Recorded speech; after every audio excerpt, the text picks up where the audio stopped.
Merry Christmas mga idol! Meron tayong good news dahil nagbabalik na nga ang 1xBet at meron silang magandang balita. Ano nga ba ang magandang balita? Panoorin nyo to.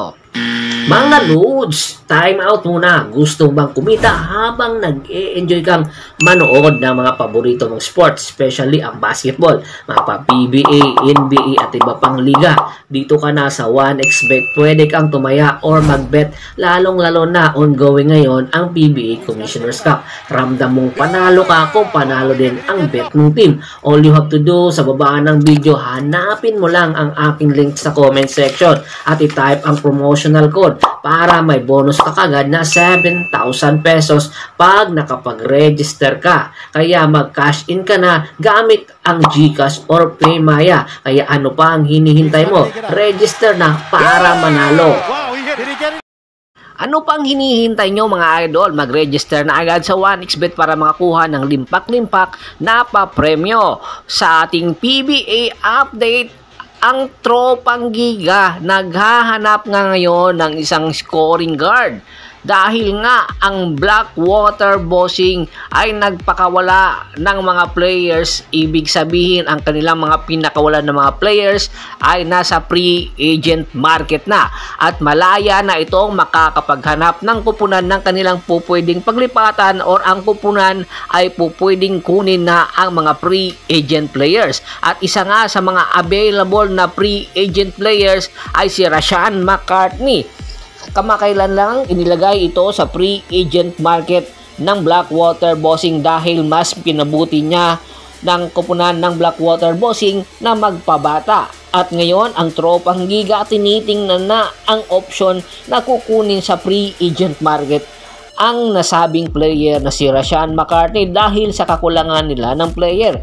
Especially ngayon ay merong iniindang injury si Jason Dabolor Castro. Wala pa si RR Pugoy at wala rin si Mikey Williams. Kinakailangan ng Tropang Giga ng isang veteranong player na posibleng makapag-complement sa kanilang mga locals, especially si Rondy Hollis Jefferson. Hindi na nga rin makakabalik pa sa Commissioner's Cup at ang papalit nga ay si Raler Hollis Jefferson. Kinakailangan na hanggang ngayon or maaga pa ay pag-isipan na mabuti ito ng Tropang Giga bago mahuli ang lahat. Kaya aabangan natin anytime i-activate at papapirmahin ng Tropang Giga si Rashaan McCartney. At isa pang update, ang Barangay Ginebra San Miguel, bagamat ang kanilang kartada ngayon ay 6 wins and 3 losses, sa kanilang ipinapakita ay hindi pa sapat para masabi natin na isa na silang championship contender natin.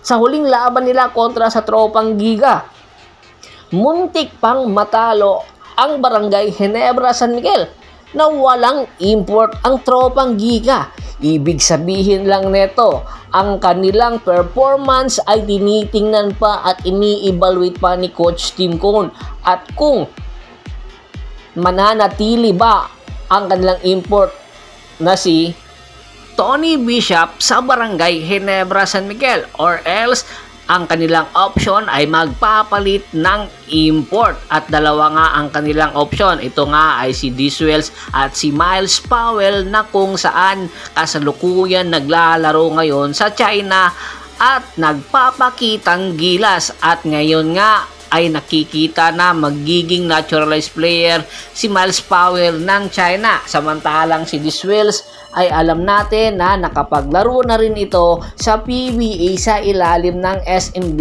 noong Governor's Cup 2019. Napakaganda rin ng kanyang performance at dito makikita natin na ang mga kinakailangan ng Barangay Ginebra bilang import ay nandoon sa dalawang player or mga angkalidad ng mga import na gustong makuha ni Coach Tim Cone ay nandoon kina Miles Powell at Diswells. Hinihintay na lang ang evaluation ng management at ng coaching staff kung mag-i-stick ba sila Kay Tony Bishop or pipili na sila kina Miles Powell or Diz Wills. Alinman sa dalawa ay malaki ang may tutulong ng dalawang player or import na maidadagdag sa Barangay Ginebra, San Miguel. Pero marami ang nagtatanong paanong paraan makukuha ito ng Barangay Ginebra dahil sa kasalukuyan ay naglalaro ang dalawang nasabing import sa China. Depende yon sa magiging offer ni Boss Al Francis Chua at ng management ng Barangay Ginebra.